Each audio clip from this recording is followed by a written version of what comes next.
Max Scherzer is a pitcher for the Washington Nationals.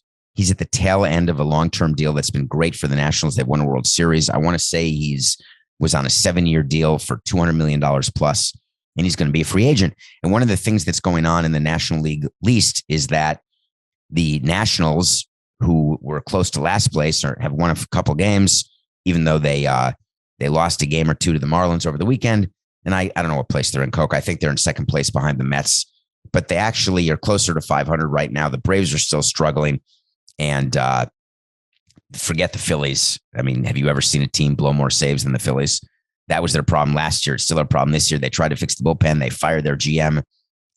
We'll talk about Girardi and Dombrowski again another time, but the Phillies are done. But the Nationals, they're a game under in second place. What do?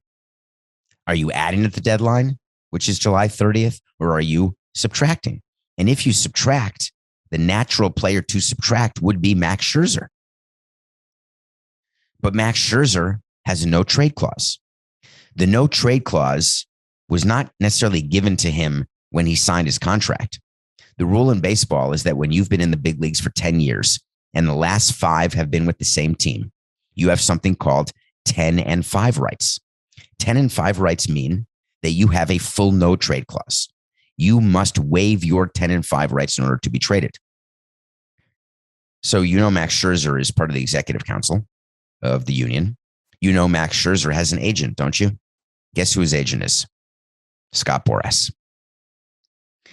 So Scott Boras had a quote about the possibility of trading Max Scherzer in case the Nationals are thinking about trying to get themselves better. Do you remember when the Yankees were out of it in 2016 and they traded Aroldis Chapman at the deadline to the Cubs? He won a World Series with the Cubs, and then the Yankees signed him again as a free agent. Do you remember that? The reason that strike sort of impacts me is when you don't have a no trade clause, which we only gave to one player, Giancarlo Stanton, on a multi-year deal. The reality is you have great flexibility with what to do with your roster. And if you're not in the race, you can trade Max Scherzer, get back prospects, help your farm system, give your organization more depth, and then bring Max Scherzer back if you want to sign him to another 2-year deal, another 3-year deal. You can do that. But when a player has a 10 and 5, they don't have to let you. Scott Boras said, the reality of it is that a trade, if it happens, is going to have to lead to something. He clarified that something is an extension. I just laughed. If I'm trading for Max Scherzer, I'm renting him. I am trying to improve my rotation for a run into October. I'm not giving him an extension because I'm not going to allocate. If I'm a middle of the road revenue team, there's no way I'm going to bring Scherzer in at 37 years old, no matter how good he's been. Doesn't matter about substances, doesn't matter about anything. The reality is I'm not going to give him a 2 or 3 year deal because the only pitchers historically who can pitch until they're 40 are those who are taking steroids, and Max Scherzer's not doing that. So it just seems unlikely that he's going to perform. And I don't want to be the one in the game of musical chairs who's overpaying for a player for what he did, not for what he's going to do for me. But Scott Boras has the ultimate hammer here, and he's going to use it. So I'm Mike Rizzo, the president of baseball operations for the Washington Nationals, and I've got no choice.